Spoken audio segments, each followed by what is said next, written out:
रिमांडची सुनावणी घेण्याची विनंती सीआयडीनं केज कोर्टाला केली। कोर्टानं सीआयडीची ही विनंती मान्य केली आहे। केज कोर्ट रात्री उशिरा सुनावणी घेणार आहे। वाल्मिक कराडला सीआयडीनं अटक केलेली आहे आणि आता त्याला कराडला आजच कोर्टात हजर करण्यात येणार आहे।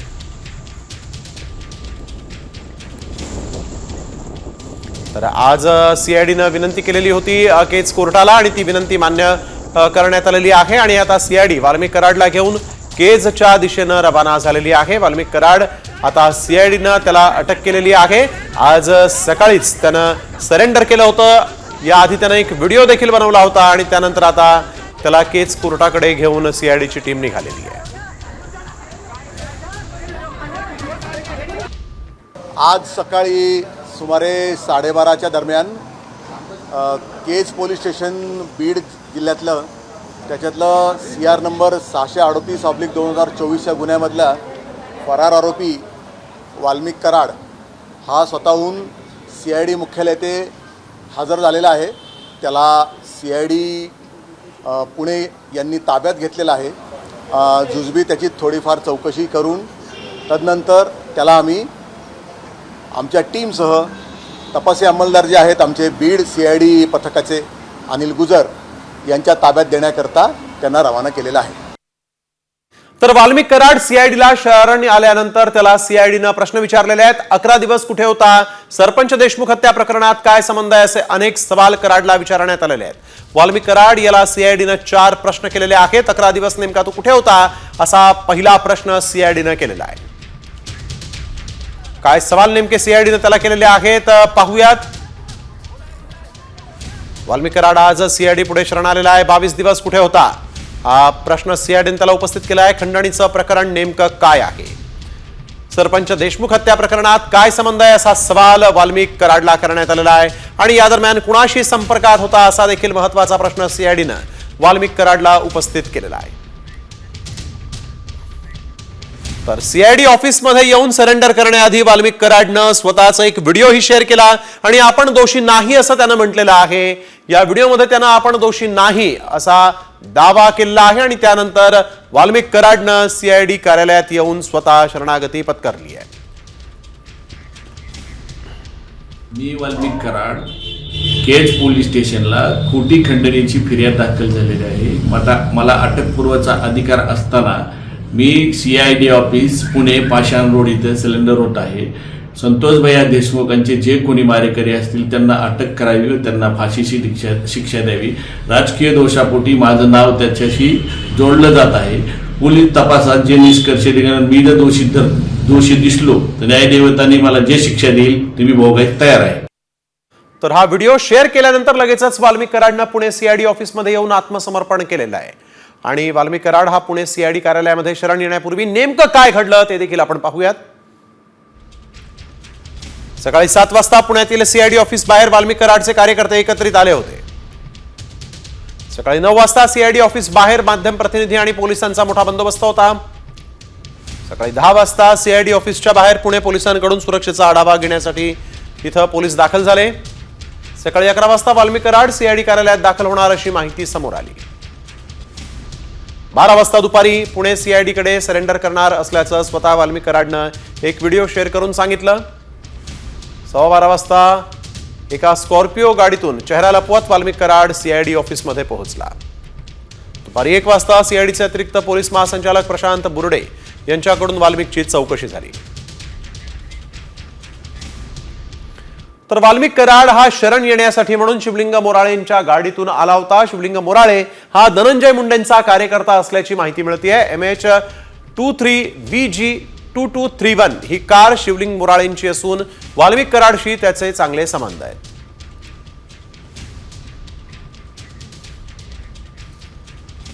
मला जाऊन दिलं नाही, ही पिशवी होती, जाऊन दिलं नाही।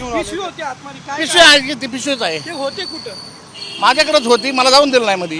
पण तुम्ही कोण त्यांच्याबरोबर आलेले होते काय काहीच नका, सॉरी झालंय काय सॉरी, मला काहीच माहित नव्हतं। सीआयडीच्या तुम्ही नाही गेले होते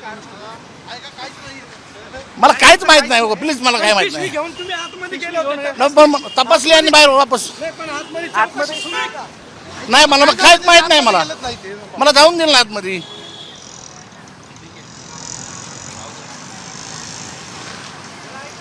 काय माहित पिशवी नाही. घेऊन तुम्ही आतमध्ये गेले होते का? न, पण तपासली आणि बाहेर वापस. नाही, पण आतमध्ये सुरू आहे का? नाही, मला काहीच माहित नाही. मला जाऊन दिलं. तर 22 दिवसानंतर कराड स्वतःच सरेंडर होत असेल तर पोलीस काय करत होते असा सवाल सरपंच देशमुखांच्या मुलीनं उपस्थित केलेला आहे. आता वडिलांची क्रूर हत्या करणाऱ्यांना अटक करून आम्हाला न्याय द्या अशी आर्त हाक वैभवी देशमुखनं दिली. इतका वेळ का लागतोय? म्हणजे ते जर गुन्हेगार असतील तर मग ते स्वतः सिलेंडर होत आहेत, मग पोलीस यंत्रणा काय करते इतक्या दिवस?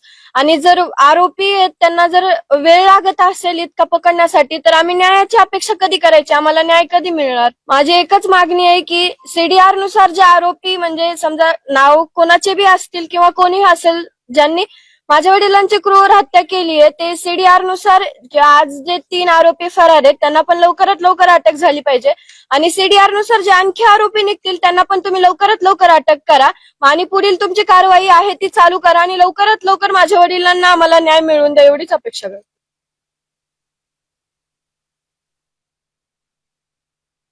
तर वाल्मिक कराडचं शरण येणं हे नाट्य आहे का अशी शंका आता ठाकरे गटाचे आमदार भास्कर जाधवांनी व्यक्त केली. काल मुख्यमंत्री फडणवीस आणि मंत्री धनंजय मुंडेंची चर्चा झाली. काल चर्चा होते आणि आज कराड शरण येतो. हा योगायोग आहे का असा सवाल जाधव यांनी विचारला आहे.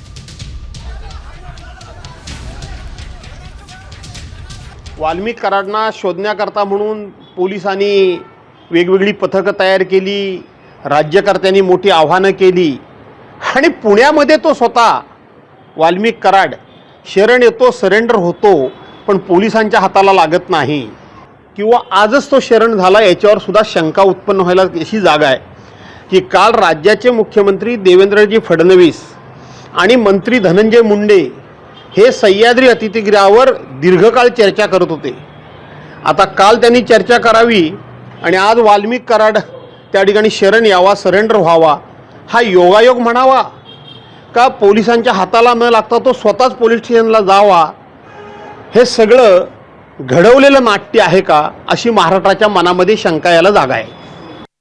तर वाल्मिक कराडचा बाप कॅबिनेटमध्ये बसलाय असं म्हणत नाव न घेता धनंजय मुंडेंवर जितेंद्र आव्हाडांनी आरोप केले. त्यामुळे वाल्मिक कराडवर हत्येचा गुन्हा दाखल होणार नाही असा दावाही आव्हाडांनी केलेला आहे. कराडांवरून धनंजय मुंडेंवर जोरदार निशाणा साधण्यात आलाय. नाव न घेता आव्हाडांनी धनंजय मुंडेंवर निशाणा साधलाय. 302चा गुन्हा कराडवर दाखल होणार नाही असंही त्यांनी म्हटलंय. 302चा गुन्हा दाखल होईल का? तुम्ही अजिबात होणार नाही. 302चा गुन्हा ह्याच्यावर दाखल होणार नाही. वाचवण्याचा प्रयत्न. वाचवण्याचा म्हणजे काय? इसका बाप बैठा ना अंदर उधर, मग कैबिनेट में है ना भाई, कैसा होगा? दरम्यान सरपंच हत्या प्रकरणाचा पारदर्शक तपास झाला पाहिजे अशी मागणी खासदार बजरंग सोनावणेंनी केलेली आहे. बजरंग सोनावणे यांनी नेमकं काय म्हटलंय पाहूया.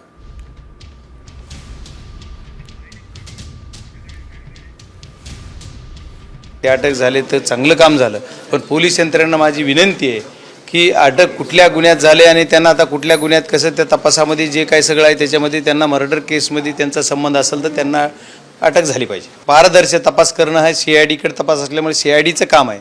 पण आता आपण सर्वजण माध्यमाशी बघतोय तर ते एवढा 23-24 दिवस डिक्लेअर करायला का लागले? जर तसं होतं तर मग 23 पहिल्या क्षणालाच करायचं ना. जे 11 तारखेला गुन्हा झाला, आज 20 दिवस झाले, 20-22 दिवस गुन्हा जो खंडणीचा होऊन त्या दिवशी त्याने डिक्लेअर करायचं ना. मग बाहेर कशाला पळले? तर सरपंच हत्येप्रकरणी सर्व दोषींना शोधून फासावर लटकवणार असं मुख्यमंत्री देवेंद्र फडणवीस यांनी ठणकावलं. ज्यांचा ज्यांचा सहभाग त्यांच्यावर कारवाई होणार असंही फडणवीसांनी म्हटलंय. तसंच या प्रकरणी राजकारण करणाऱ्यांना त्यांचं राजकारण लखलाभ असंही फडणवीसांनी सांगितलंय. कुठलाही आरोपी आम्ही त्या ठिकाणी सोडणार नाही, सगळ्यांना शोधून काढू. आज स्वर्गीय संतोष देशमुख यांच्या बंधूंची माझी फोनवर चर्चा झालेली आहे. त्यांनाही मी आश्वस्त केलेलं आहे की तुम्ही काळजी करू नका, काय वाटेल ते झालं तरी सगळे दोषी शोधून आणि जोपर्यंत ते फासावर लटकत नाही तोपर्यंतची सगळी कारवाई पोलीस करतील हा विश्वास मी त्यांना दिला आहे. दरम्यान अटकेतला एकही आरोपी सुटता कामा नये असं मराठा आंदोलक मनोज जरांग यांनी म्हटलेलं आहे. तर आता सत्य समोर येईल अशी अपेक्षा धनंजय देशमुख यांनी व्यक्त केली आहे. सरपंच संतोष देशमुख यांचे भाऊ धनंजय देशमुखांनी जरांगे पाटलांची भेट घेतली आहे. या कुटुंबाची तुम्हाला काही काळजीच नाही का? पालक हे मुख्यमंत्री आणि मुख्यमंत्र्यांची जबाबदारी, धरलेला एकही आरोपी सुटता कामा नाही. कारण तो त्याच्यात आहे. तो नाही म्हणतो म्हणून तुम्ही सोडून देता काय? उद्या कोणी म्हणन मी नाही त्याच्यात. मग मुख्यमंत्र्याच्या शब्दाला या राज्यात काही किंमत आहे का नाही? हे सगळं निघणारच आहे ना. आता ज्यावेळेस ते मध्ये घेतले त्यांना ते सांगणारच आहेत ना. आणि यंत्रणा वधवल्याशिवाय कसं राहील? मी काही पण बोललो समजा आता तरी समजा जे खरं आहे ते सत्य आहे ना. ते सत्य समोर येईल, त्यासाठी थोडा वेळ जाईल. वाल्मिक कराड अखेर पोलिसांना शरण आल्यानंतर आता विरोधकांनी धनंजय मुंडेंवर निशाणा साधला. संभाजीराजे छत्रपती तसंच भाजपचे आमदार सुरेश धस यांनीही धनंजय मुंडेंच्या मंत्रिपदाच्या राजीनाम्याची मागणी केली आहे. तसंच धनंजय मुंडेंना बीडचं पालकमंत्रीपदही देऊ नका अशी मागणी संभाजीराजे छत्रपतींनी केली.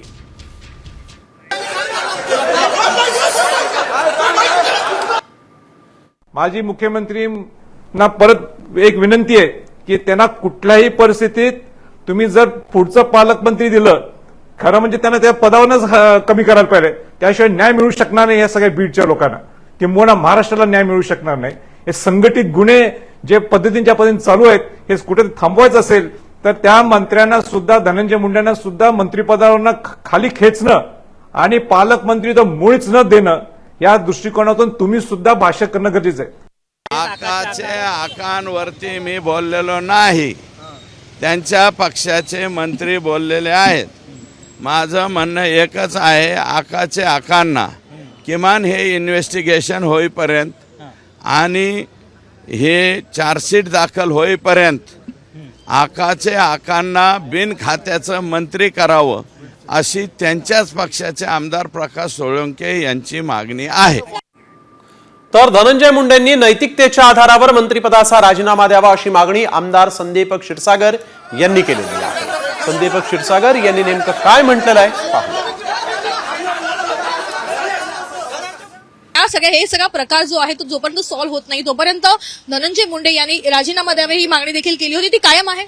हो बिलकुल, त्यांनी नैतिकता दाखवली पाहिजे, त्यांनी त्यांचा राजीनामा दिलाच पाहिजे. तर सामाजिक कार्यकर्ते अंजली दमानिया परळीहून मुंबईकडे रवाना झाल्या. सरपंच हत्येप्रकरणी सर्व आरोपींना अटक होईपर्यंत बीड जिल्हाधिकारी कार्यालयात ठिय्या मांडणार असल्याचं दमानियांनी म्हटलं होतं. मात्र दमानिया अचानक परळी दौरा सोडून अंबेजोगाई केज मार्गे मुंबईकडे रवाना झालेल्या आहेत. त्यामुळे दमानियांनी आंदोलन अर्धवट सोडलं का अशी चर्चा आता सुरू झाली आहे.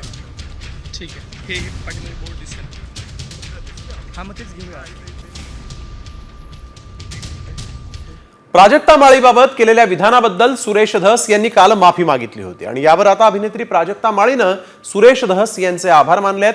मोठ्या मनानं धस यांनी महिला वर्गाची माफी मागितली, त्याबद्दल धन्यवाद असं प्राजक्ता माळीनं म्हटलंय. माननीय आमदार श्री सुरेश धस यांचे देखील मी मनापासून आभार मानते. अत्यंत मोठ्या मनानं त्यांनी देखील समस्त महिला वर्गाची माफी मागितली, दिलगिरी व्यक्त केली. दादा खूप धन्यवाद. असं करून तुम्ही छत्रपती शिवाजी महाराजांच्या विचारांचे पाईक आहात हे दाखवून दिलं. छत्रपतींची भूमिका महिलांच्या सन्मानासाठी किती कठोर होती हे आपण सगळे जाणतो आणि ही छत्रपतींची भूमी आहे आणि त्यांचे विचार इथे पुढे चालवले जातील हेच तुम्ही या कृतीतून दाखवून दिलंय. तर आज वाल्मिक कराडनं सरेंडर केलं आणि त्यानंतर सीआयडीनं त्याला अटक केली. अटक केल्यानंतर सीआयडी वाल्मिक कराडला घेऊन आता केजच्या दिशेनं रवाना झालेली आहे. रात्री उशिरा रिमांडची सुनावणी घेण्याची विनंती सीआयडीनं केज कोर्टाला केली. कोर्टानं सीआयडीची ही विनंती मान्य केलेली आहे. केज कोर्ट रात्री उशिरा सुनावणी घेणार आहे आणि आपण बघतोय की आता केजच्या दिशेनं पोलिसांचं हे पथक जे आहे ते सध्या वाल्मिक कराडला घेऊन निघालेलं आहे आणि आता सीआयडीची विनंती केज कोर्टानं मान्य केल्यानंतर रात्री या प्रकरणी सुनावणी होणार आहे आणि या सुनावणीमध्ये वाल्मिक कराडला आता न्यायालयीन कोठडी मिळते की पोलीस कोठडी मिळते हे पाहणं देखील तितकंच महत्त्वाचं राहणार आहे. परंतु या सगळ्या प्रकरणाचा तपास सखोल व्हायचा बाकी आहे. त्यामुळे आता या सगळ्या प्रकरणात कोर्ट नेमकं काय भूमिका घेतं हे पाहणं महत्त्वाचं ठरेल. आज सकाळी सुमारे 12:30च्या दरम्यान केज पोलीस स्टेशन बीड जिल्ह्यातलं त्याच्यातलं CR नंबर 638/2024 या गुन्ह्यामधला फरार आरोपी वाल्मिक कराड हा स्वतःहून CID मुख्यालय येथे हजर झालेला आहे. त्याला CID पुणे यांनी ताब्यात घेतलेला आहे. जुजबी त्याची थोडीफार चौकशी करून तदनंतर त्याला आम्ही आमच्या टीमसह तपासी अंमलदार जे आहेत आमचे बीड CID पथकाचे अनिल गुजर यांच्या ताब्यात देण्याकरता त्यांना रवाना केलेला आहे. तर CID ऑफिसमध्ये आत्मसमर्पण करण्याआधी वाल्मिक कराडनं स्वतःचा एक व्हिडिओही बनवला आणि या व्हिडिओ शेअर करत आपण दोषी नाही असा दावा त्यानं या व्हिडिओच्या माध्यमातून केलेला आहे. या व्हिडिओमध्ये वाल्मिक कराडनं नेमकं काय म्हटलेलं आहे पाहूया.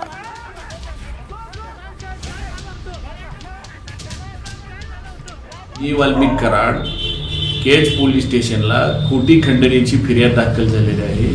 मला अटकपूर्वचा अधिकार असताना मी CID ऑफिस पुणे पाषाण रोड इथे सिलेंडर होत आहे. संतोष भैया देशमुखांचे जे कोणी मारेकरी असतील त्यांना अटक करावी व त्यांना फाशीची शिक्षा द्यावी. राजकीय दोषापोटी माझं नाव त्याच्याशी जोडलं जात आहे. पोलीस तपासात जे निष्कर्ष निघणार मी जर दोषी दिसलो तर न्यायदेवतांनी मला जे शिक्षा देईल ती मी भोगायला तयार आहे. तर हा व्हिडिओ शेअर केल्यानंतर लगेचच वाल्मिक कराडनं पुणे CID ऑफिसमध्ये आत्मसमर्पण देखील केलेलं आहे. परंतु वाल्मिक कराड यांना पुणे CID कार्यालयामध्ये सरेंडर करण्यापूर्वी नेमकं काय काय घडलं पाहूयात ग्राफिक्सच्या माध्यमातून. वाल्मिक कराड शरण येण्यापूर्वी 7 वाजता पुण्यातील CID ऑफिस बाहेर वाल्मिक कराडचे कार्यकर्ते एकत्र आले. सकाळी 9 वाजता CID ऑफिसच्या बाहेर माध्यम प्रतिनिधी आणि पोलिसांचा मोठा बंदोबस्त होता.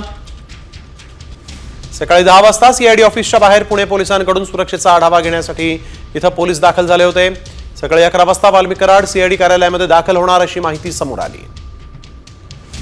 12 वाजता पुणे CID कडे सरेंडर करणार असल्याचं स्वतः वाल्मिक कराडनं व्हिडिओ शेअर करून सांगितलेलं आहे. 12:15 वाजता तो एक स्कॉर्पिओ घेऊन चेहरा लपवत या CID ऑफिसमध्ये पोहोचला आणि 1 वाजता वाल्मिक कराड याची CIDचे अतिरिक्त पोलीस महासंचालक प्रशांत बुर्डे यांच्याकडून चौकशी सुरू झाली. तर हा वाल्मिक कराड जो आहे तो शरण येण्यासाठी म्हणून शिवलिंग मोराळेंच्या गाडीतून आला होता. शिवलिंग मोराळे हा धनंजय मुंडेंचा कार्यकर्ता असल्याची माहिती मिळते. MH23BG2231 ही कार शिवलिंग मोराळे यांची असून वाल्मिक कराडशी त्यांचे संबंध आहेत.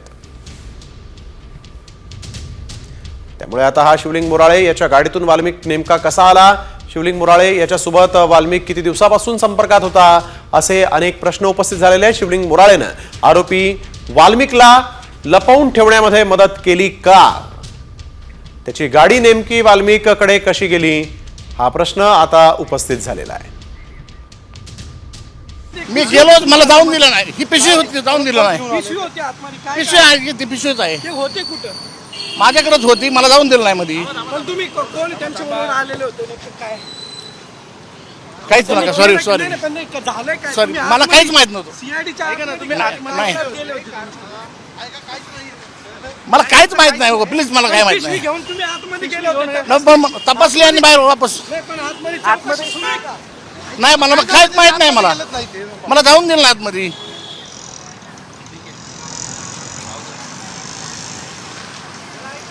काय माहित नाही. घेऊन तुम्ही आतमध्ये गेले होते तपासले आणि बाहेर वापस. पण आतमध्ये सुरू आहे का? नाही मला काहीच माहित नाही. मला जाऊन दिलं नाही आतमध्ये. तर 22 दिवसानंतर कराड स्वतःच सरेंडर होत असेल तर पोलीस काय करत होते असा प्रश्न आता सरपंच देशमुखांच्या मुलीनं उपस्थित केलाय. आता वडिलांची क्रूर हत्या करणाऱ्यांना अटक करून आम्हाला न्याय द्या अशी मागणीच वैभवी देशमुख या मुलीनं केली आहे. इतका वेळ का लागतोय म्हणजे ते जर गुन्हेगार असतील तर मग ते स्वतः सिलेंडर होत आहेत, मग पोलीस यंत्रणा काय करते इतक्या दिवस. आणि जर आरोपी त्यांना जर वेळ लागत असेल इतका पकडण्यासाठी तर आम्ही न्यायाची अपेक्षा कधी करायची, आम्हाला न्याय कधी मिळणार. माझी एकच मागणी आहे की CDR नुसार जे आरोपी म्हणजे समजा नाव कोणाचे बी असतील किंवा कोणी असेल ज्यांनी माझ्या वडिलांची क्रूर हत्या केली आहे ते CDR नुसार आज जे 3 आरोपी फरार आहेत त्यांना पण लवकरात लवकर अटक झाली पाहिजे. आणि CDR नुसार जे आणखी आरोपी निघतील त्यांना पण तुम्ही लवकरात लवकर अटक करा आणि पुढील तुमची कारवाई आहे ती चालू करा आणि लवकरात लवकर माझ्या वडिलांना आम्हाला न्याय मिळवून द्या एवढीच अपेक्षा करतो. तर कराडचं शरण येणं हे नाट्य आहे का अशी शंका ठाकरे गटाचे आमदार भास्कर जाधवांनी व्यक्त केलेली आहे. काल मुख्यमंत्री देवेंद्र फडणवीस आणि मंत्री धनंजय मुंडेंची चर्चा झाली. काल चर्चा होते आणि आज कराड शरण येतो, हा योगायोग आहे का, असा सवाल जाधव यांनी विचारला आहे.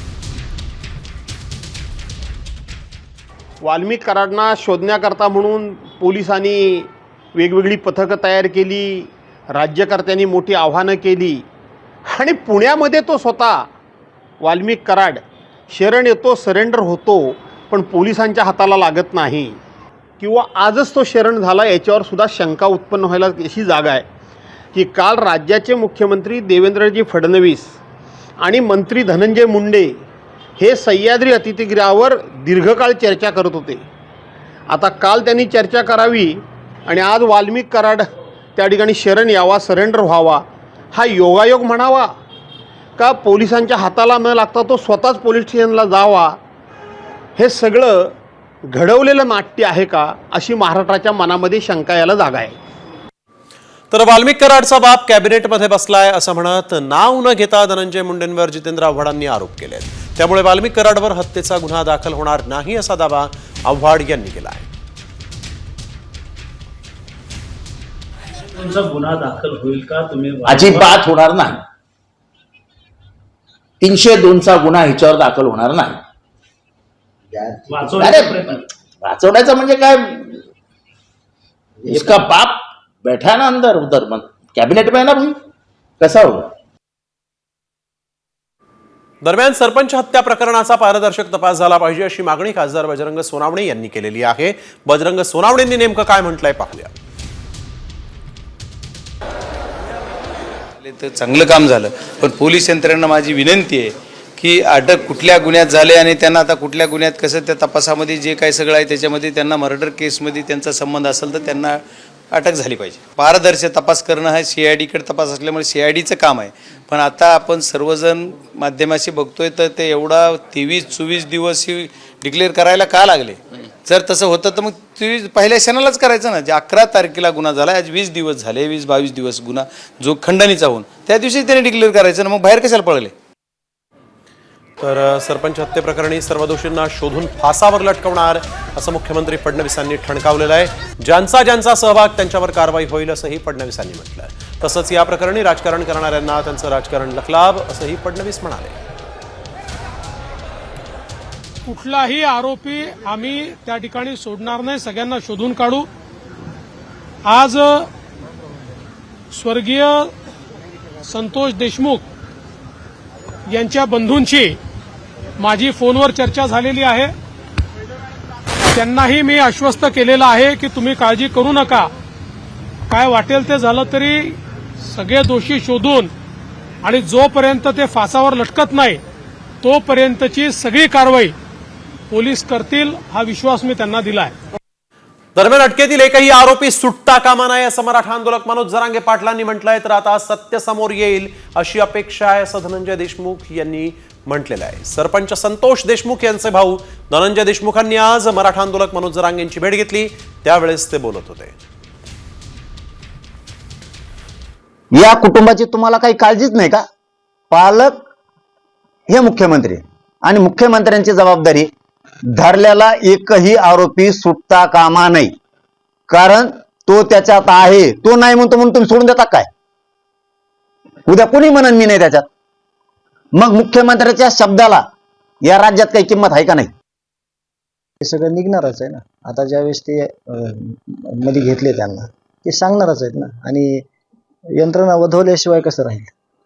मी काही पण बोललो समजा आता तरी समजा जे खरं आहे ते सत्य आहे ना, ते सत्य समोर येईल, त्यासाठी थोडा वेळ जाईल. तर वाल्मिक कराड अखेर पोलिसांना शरण आल्यानंतर आता विरोधकांनी धनंजय मुंडेंवर जोरदार निशाणा साधला. संभाजीराजे छत्रपती तसंच भाजपचे आमदार सुरेश धस यांनीही धनंजय मुंडेंच्या मंत्रिपदाच्या राजीनाम्याची मागणी केलेली आहे. तसंच धनंजय मुंडेंना बीडचं पालकमंत्रीपदही देऊ नका अशी मागणी संभाजीराजे छत्रपतींनी केली आहे.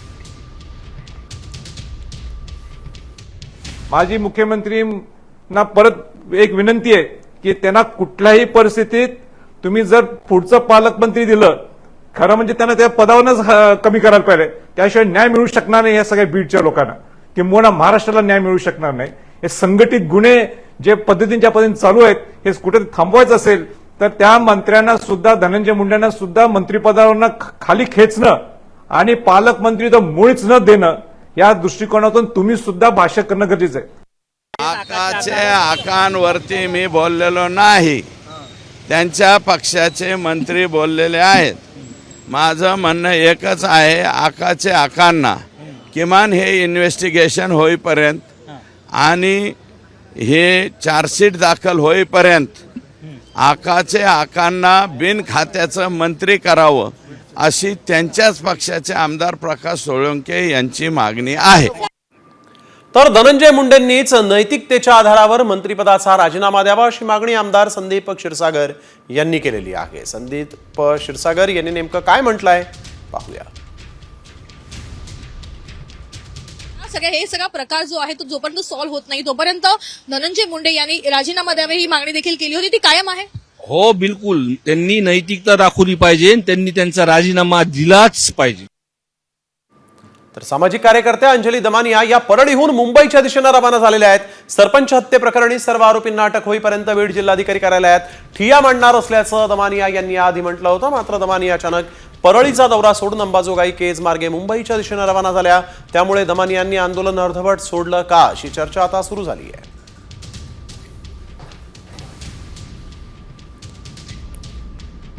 तर प्राजक्ता माळीबाबत केलेल्या विधानाबद्दल सुरेश धस यांनी काल माफी मागितली होती. त्यावर आता अभिनेत्री प्राजक्ता माळीनं सुरेश धस यांचे आभार मानलेत.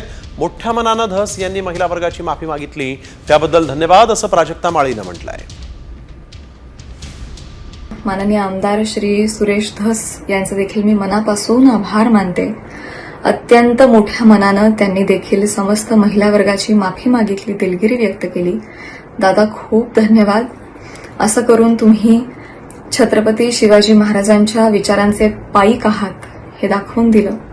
छत्रपतींची भूमिका महिलांच्या सन्मानासाठी किती कठोर होती हे आपण सगळे जाणतो आणि ही छत्रपतींची भूमी आहे आणि त्यांचे विचार इथे पुढे चालवले जातील हेच तुम्ही या कृतीतून दाखवून दिलंय. तर सरपंच संतोष देशमुख हत्या प्रकरणावरून मंत्री धनंजय मुंडेंच्या राजीनाम्याची मागणी होतीये. मात्र यावरून आता उपमुख्यमंत्री अजित पवार यांनी काहीच प्रतिक्रिया व्यक्त केलेली नाही. राज्यातलं राजकीय वातावरण तापलेलं असतानाही अजित पवार आहेत तरी कुठे असा प्रश्न विचारला जातोय. अजित पवार बहुधा परदेशात गेले असावेत अशी चर्चा आहे. धनंजय मुंडेंवर विविध राजकीय पक्षांकडून आरोप होत आहेत. त्यातच राष्ट्रवादी युवती काँग्रेसच्या अध्यक्षा संध्या सोनावणे यांचीही सीआयडीनं चौकशी केली आहे. त्यामुळे अजित पवारांना सध्या बचाव करताना तारेवरची कसरत करावी लागणार आहे. अजित पवार आहेत तरी कुठे असा प्रश्न या निमित्तानं उपस्थित झालेला आहे. मुंडेंच्या राजीनाम्याची ही मागणी आता होऊ लागलेली आहे. आज वाल्मिक कराड याला सीआयडीनं ताब्यात घेतलं, अटक केलेली आहे आणि त्यानंतर आता मात्र धनंजय मुंडेंच्या राजीनाम्याची मागणी होऊ लागलेली आहे. सरपंच हत्येप्रकरणी मुंडेंवर चौफेर टीका झाली होती. वाल्मिक कराड त्यांचा निकटवर्ती आहे अशी या ठिकाणी असे आरोप झाले होते आणि त्यानंतर आपण बघतोय सरपंच हत्येप्रकरणी मुंडेंवर झालेल्या टीकेनंतर अजित पवार आता कुठे आहेत असा प्रश्न उपस्थित झालेला आहे. धनंजय मुंडेंवर अजित पवार नेमका काय निर्णय घेणार हे पाहणं देखील तितकंच महत्त्वाचं ठरणार आहे. वाल्मिक कराड हा धनंजय मुंडेंचा निकटवर्ती होता.